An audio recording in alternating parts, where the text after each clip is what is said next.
कामठी नगर परिषद चुनावों में आज बड़ा राजनीतिक चेहरा दिखाई दिया। अभिनेता और वरिष्ठ नेता राज बब्बर ने कामठी पहुंचकर चुनावी माहौल को और तेज कर दिया। कामठी में आयोजित जनसभा में राज बब्बर के पहुंचते ही कार्यकर्ताओं में उत्साह देखने को मिला। सभा स्थल पर बड़ी संख्या में लोग जुटे और नेताओं ने उनका गर्मजोशी से स्वागत किया। राज बब्बर ने मंच से संबोधित करते हुए कहा कि कामठी को विकास, बेहतर सुविधाओं और जवाबदेह नेतृत्व की आवश्यकता है। उन्होंने स्थानीय समस्याओं का जिक्र करते हुए जनता से अपील की कि वे नगर परिषद चुनाव में बदलाव के लिए वोट करें। सभा के दौरान राज बब्बर ने पार्टी उम्मीदवारों के पक्ष में समर्थन मांगा और कहा कि कामठी की दिशा बदलने के लिए मजबूत जनादेश जरूरी है। लेकिन ये चुनाव में एक अलग ही रंगत है, एक अलग ही बात है, पता नहीं क्या है। आप इस बात का आपको तजुर्बा है, मालूमात है। दोस्तों, लोग ऐसा, जब ये चुनाव शुरू हुआ, भारतीय जनता पार्टी बहुत चिंता में थी, बहुत फिक्र में थी। जब इन्होंने देखा लोकसभा में यहाँ पे कामठी की जनता ने जो मोहब्बत करती है कांग्रेस से, उन्होंने 18,600 की लीड कामठी शहर में कांग्रेस को दिया। विधानसभा चुनाव में 17,000 की लीड कांग्रेस को दिया। तो भारतीय जनता पार्टी और उसके जो एनडीए के घटक दल है वो ये चिंता में थे कि यहाँ चुनाव कैसे करना। कामठी शहर में 89 बूथ आते हैं, 90 बूथ, जिसमें से 70 बूथ में कांग्रेस आगे रहती है। वो लोग इसका आकलन किए कि अगर से हम यहाँ चुनाव लड़ते हैं तो हमारा नगराध्यक्ष आना तो दूर की बात है, कामठी शहर में एक भी सीट उनकी चुन के नहीं आ सकती। ये उनकी स्थिति है कामठी। लेकिन उन्होंने देखा, विधानसभा चुनाव में उन्होंने एक प्रयोग किया। कामठी शहर के कुछ लोगों को पैसे की लालच देकर निर्दलीय उम्मीदवार, आजाद उम्मीदवार के रूप में उतारा। पूरे 6-7 कैंडिडेट मिलकर भी 1500 वोट ले नहीं सके। ये हमारे कांग्रेस की, यहाँ पे जो विश्वास है कांग्रेस के ऊपर कामठी की अवाम का, ये कामठी की अवाम ने दिखाई दिया। यहाँ पर तशरीफ फरमा आज कामठी के इस महासंग्राम में, इस महा रैली में, इस चुनाव में यहाँ पर मेरी माताएं, बहनें, बुजुर्ग, नौजवान साथी आए हैं। सबसे पहले तो हमारे इस मंच पर हमारे महाराष्ट्र के ही नहीं बल्कि हमारे देश के अहमियत के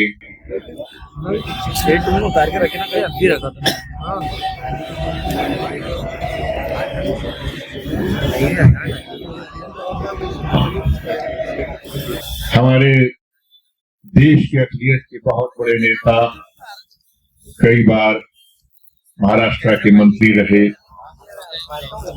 मेरे भाई जिनकी क़यादत में मैंने भी कई बार इधर उधर जाने का काम किया, मोहतरम जनाब आरिफ नसीम खान साहब, हमारे बीच में हमारे भाई, हमारे साथी, जिन्होंने बहुत तफसील से क्षेत्र की समस्याओं को लेकर अपनी बात भी रखी, सुरेश कुमार साहब, हमारे पुराने साथी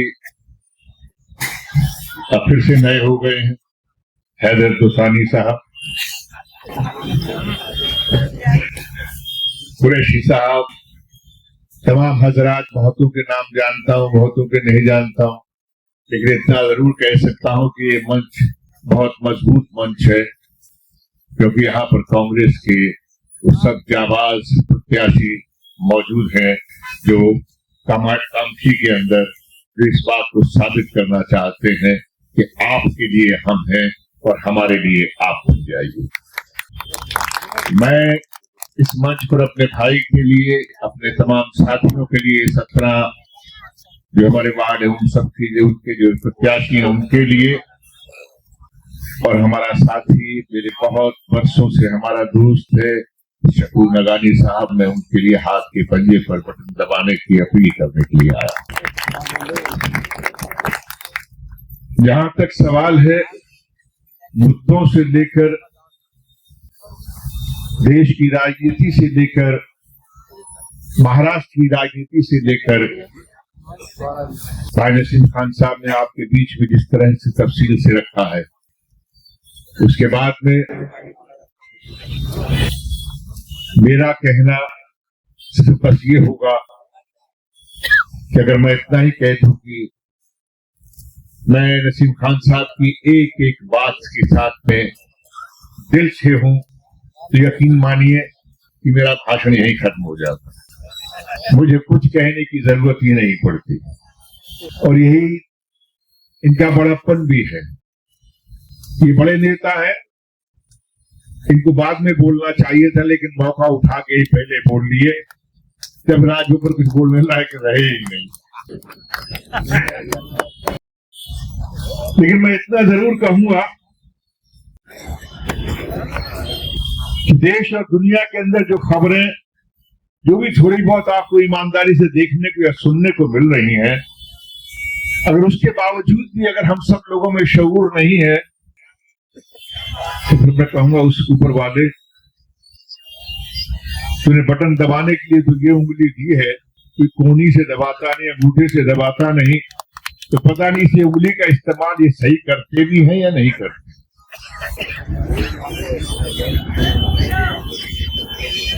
जब गवाही के लिए उंगली उठाते हैं तो यही उठाते हैं, और जब बटन दबाते हैं तो इसी से दबाते हैं।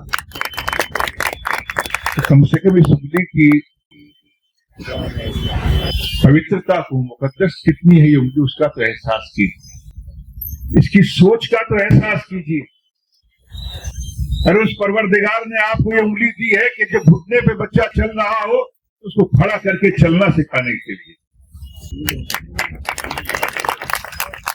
तो इस उंगली को पकड़ के अपने बच्चे को चलना नहीं सिखाता, इसी उंगली को पकड़ के चलना सिखाता है। तो अब तो कम से कम समझ लीजिए कि राहुल गांधी जो शोर कर रहे हैं, राहुल गांधी जो अकेला पूरे देश के अंदर निकला हुआ है, क्या उसका मतलब सिर्फ ये है कि वो अकेला ही चलता रहे? क्या हम सब की जिम्मेदारियां नहीं है? जो लोग सही सोच के होते हैं वो किसी भी कुर्सी पर बैठे हों, तो वो या यहां बैठे हों या वहां बैठे हों, लेकिन जब वो फैसले करते हैं तो बड़े बड़ों को चुनौती दे देते हैं। 2 दिन पहले का ही वाकया है, सिर्फ 2 दिन पहले का वाकया है। एक जज था जो बिक गया, चीफ जस्टिस जाते जाते बिक गया, और एक चीफ जस्टिस वो भी है जिसने कहा कि हमारे दिए हुए फैसलों को किसी भी संसद को बदलने की कोई हैसियत नहीं है। और नागपुर वालों, कामठी वालों, आपको भी सैल्यूट मारने का जी करता है, क्योंकि गवाही साहब के साथ हमारे रिश्ते रहे जो सीनियर थे।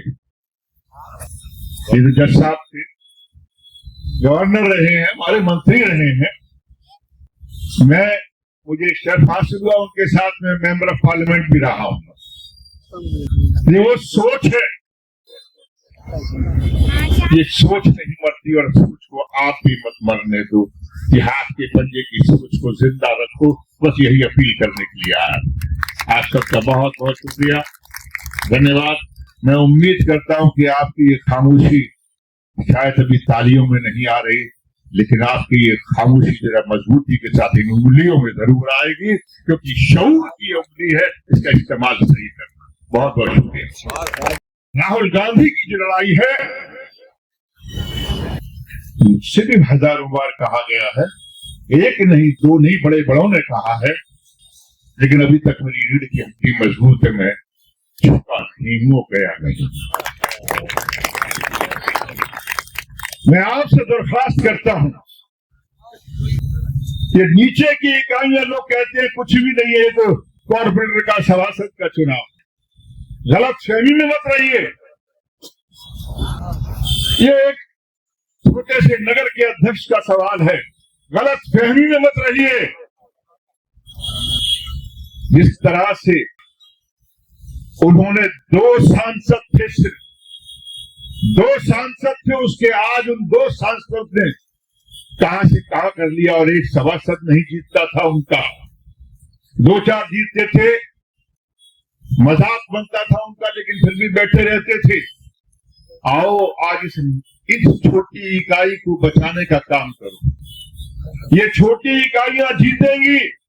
अच्छी सोच वाला व्यक्ति, अच्छी सोच वाली पार्टी के साथ जब आप लोग खड़े होंगे तो किसी व्यक्ति को नहीं जिताएंगे, बल्कि इस देश में SIR को हराने के लिए, इस देश में लोकतंत्र को बचाने के लिए, इस देश के आइन को बचाने के लिए आप एक मजबूत ताकत लेके आएंगे, मजबूत पार्टी लेके आएंगे।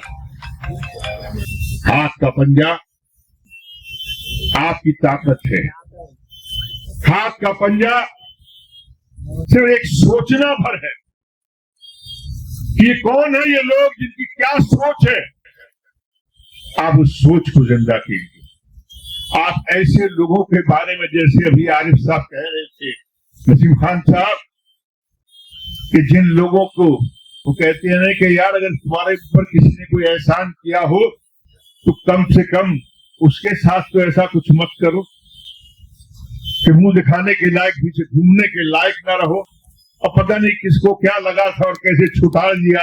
अरे भाई शुक्र है आज नसीम खान साहब का और शकूर साहब, अब झेलो, अब झेलो। आप ही लेके गए थे ना, लेकिन इनकी बात सुनो ना मानो, इनके साथ कुछ करो ना करो, भाई SIR को आगे मत आने दो। ये छोटी छोटी ताकतें आपने देख लिया, बिहार में सरकार बनते बनते चली गई।